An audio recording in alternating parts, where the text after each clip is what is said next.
Good morning all of you. आज की जो हमारी क्लास रहेगी बीएससी फर्स्ट सेमेस्टर की बॉटनी की, उसमें आज हम पढ़ने जा रहे हैं लाइकेन। तो इसमें आज हम पढ़ेंगे कि लाइकेन होता क्या है, उसकी डेफिनेशन के बारे में पढ़ेंगे। देन हम उसके ऑक्यूरेंस के बारे में पढ़ेंगे, मतलब कहाँ कहाँ ये लाइकेन जो है वो पाया जाता है, और इसकी क्लासिफिकेशन के बारे में भी थोड़ी सी चर्चा करेंगे कि जो इसका क्लासिफिकेशन है, इसका वर्गीकरण है, उसको कितने भागों में जो है वो बांटा गया है।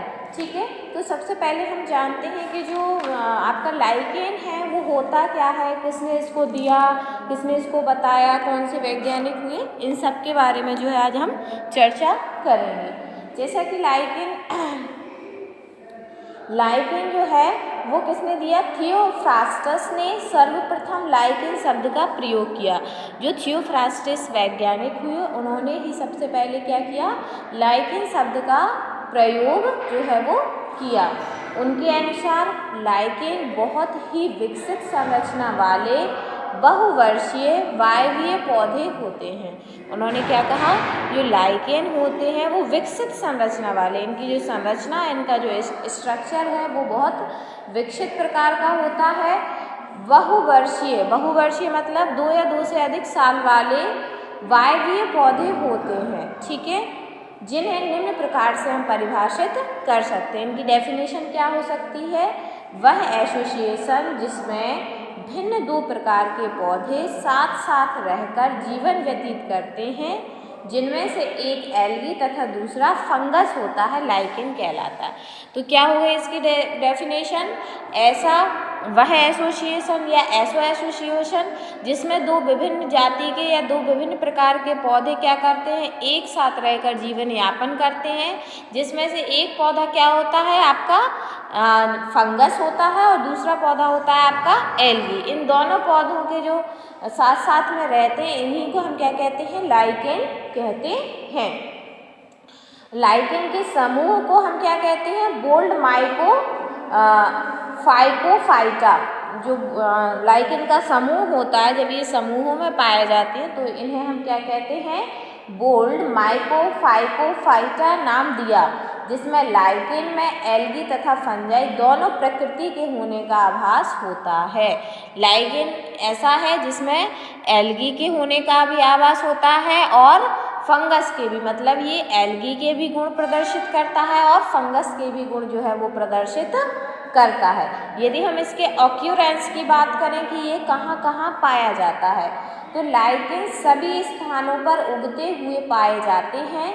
विश्व में इसकी लगभग 400 जीनस तथा 1700 स्पीसीज ज्ञात है।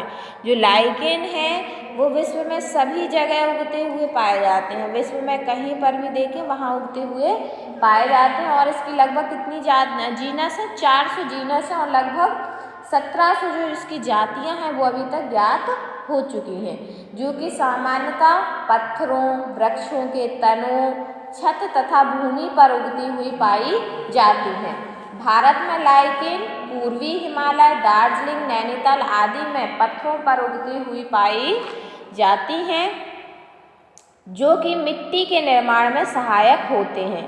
इसकी कुछ जातियां उत्तरी ध्रुव के बर्फीले स्थानों तथा कुछ अत्यंत शुष्क परिस्थितियों में भी पाई जाती हैं। देखिए, जो लाइकेन होता है वो या तो पत्थरों के ऊपर पाया जाता है, आपने देखा होगा कई बार कि हम किसी पहाड़ पर देखते हैं या किसी पहाड़ पर जाते हैं तो हमें छोटे छोटे पौधे जो हैं वो दिखाई देते हैं, वही होते हैं लाइकेन। ठीक है, इनका कार्य क्या होता है, और मिट्टी का निर्माण करना। ये क्या करते हैं, उस जो मान लीजिए किसी पत्थर पर हो गए और धीरे धीरे वहाँ क्या करेंगे, उस थोड़ी थोड़ी सी मिट्टी का निर्माण जो है वो करते जाएंगे। और ये सामान्यतः कहाँ भारत में पाए जाते हैं, दार्जिलिंग में, नैनीताल में। ऐसे ही आपने जो प्लांट होता है, पेड़ होता है, उसके तने पर भी देखा होगा, आपने देखा होगा नीम के पेड़ पर कभी कभी क्या उगाता है, और अन्य पेड़ उगाते हैं, कई पेड़ उगाते हैं, तो उन्हीं को हम क्या कहते हैं, लाइकेन कहते हैं। ठीक है, कभी कभी ये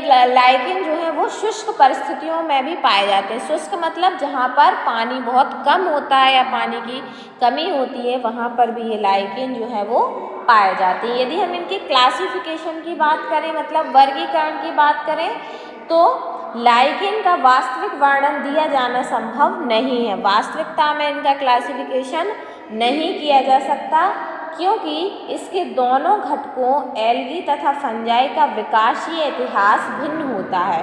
क्योंकि एल्गी का विकासीय इतिहास अलग है और फंजाई का एल्गी इतिहास अलग है, लेकिन ये दोनों के ही गुण प्रदर्शित करते हैं, कभी एल्गी के कभी फंजाई के। तो इनका जो वास्तविक वर्णन है वो दिया जाना क्या संभव नहीं है, क्योंकि इसके दोनों घटकों एल्गी तथा फंजाई का विकासीय इतिहास भिन्न होता है। इसलिए इनकी वर्गीकृत स्थिति के बारे में अत्यधिक भेद है। इसलिए इनकी जो वर्गीकरण की स्थिति है उसमें अलग अलग मतभेद हैं। मार्टिन, बेसी, एलेक्सोपोलस आदि वैज्ञानिकों का मत है कि इन्हें यूमाइसीटीज में सम्मिलित किया जाना चाहिए। कुछ वैज्ञानिकों का मत है कि इन्हें यूमाइसीटीज में सम्मिलित किया जाना चाहिए। इसलिए बेसी ने एस्कोमाइसीटीज के ऑर्डर राइगोनोरेल्स में सम्मिलित किया, जबकि मार्टिन ने इसे एक पृथक फॉर्म क्लास मानकर काफी माइसीटीज तथा एस्कोमाइसीटीज के मध्य रखा।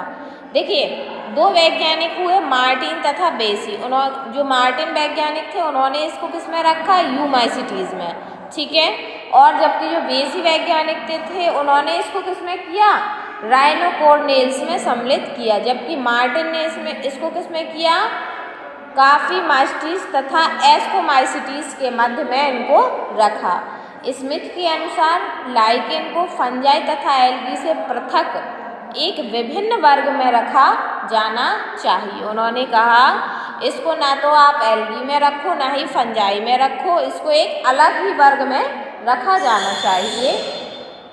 बोल्ड ने इनके लिए माइकोफाइकोफाइटा नाम दिया, और बोल्ड ने इसको क्या नाम दिया, माइकोफाइकोफाइटा नाम दिया, तथा इन्हें लाइकेन के शरीर में पाए जाने वाले फंजाई के शरीर के आधार पर इसकी प्रकृति को आधार मानकर दो वर्ग प्रस्तुत किए। कौन कौन से वर्ग प्रस्तुत किए, एक तो फर्स्ट किया एस्कोलाइकेन और दूसरा किया उन्होंने बेसिडोलाइकेन। एस्कोलाइकेन क्या होता है, इस समूह के अंतर्गत उन लाइकेन को सम्मिलित किया गया है जिनके शरीर में फंजाई का भाग एस्कोमाइसीटीज का होता है। जो फंजाई का भाग होता है वो एस्कोमाइसीटीज का होता है।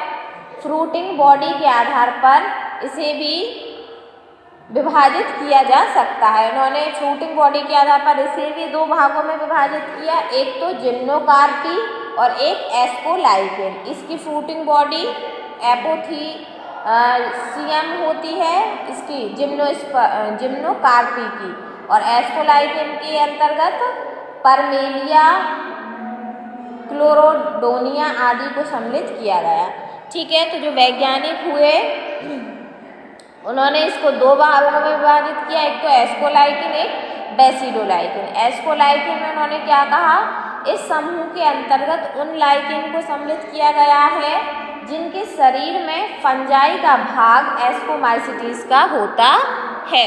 दूसरा उन्होंने कहा बेसिडोलाइकेन। बेसिडोलाइकेन में क्या है, इसके अंतर्गत उन लाइकेन को सम्मिलित किया गया है जिनके शरीर में फंजाई का भाग बेसिडोमाइसीटीज का होता है, ठीक है। तो जिनके शरीर में जो लाइकेन का भाग है, फंजाई का भाग है, वो एस्कोमाइसीटीज का होता है तो उसको एस्कोलाइकेन, और जिसमें फंजाई का भाग बेसिडोलाइकेन का होता है उसको बेसिडोलाइकेन के नाम से इन्होंने जाना। बेसिडोमाइसीटीज का होता है तो उसको बेसिडोलाइकेन इन्होंने कहा। सामने आपको डायग्राम दिख रहा है, ये लाइकेन का ही डायग्राम है। ये इसमें थैलाई है, एपोथीसिया है, इस प्रकार से और भी डायग्राम है। मैं 1 बाय 1 इन सबको डायग्राम को आपको बताऊंगी, समझाऊंगी, ठीक है। तो आज की क्लास में इतना ही। नेक्स्ट क्लास में हम इसके स्ट्रक्चर के बारे में पढ़ेंगे। एक्सटर्नल स्ट्रक्चर पढ़ेंगे, मतलब बाहरी स्ट्रक्चर कैसा होता है, और दूसरा पढ़ेंगे हम इसके इंटरनल स्ट्रक्चर। इंटरनल स्ट्रक्चर में क्या क्या इसमें पाया जाता है, ठीक है। तो आज की क्लास में इतना ही।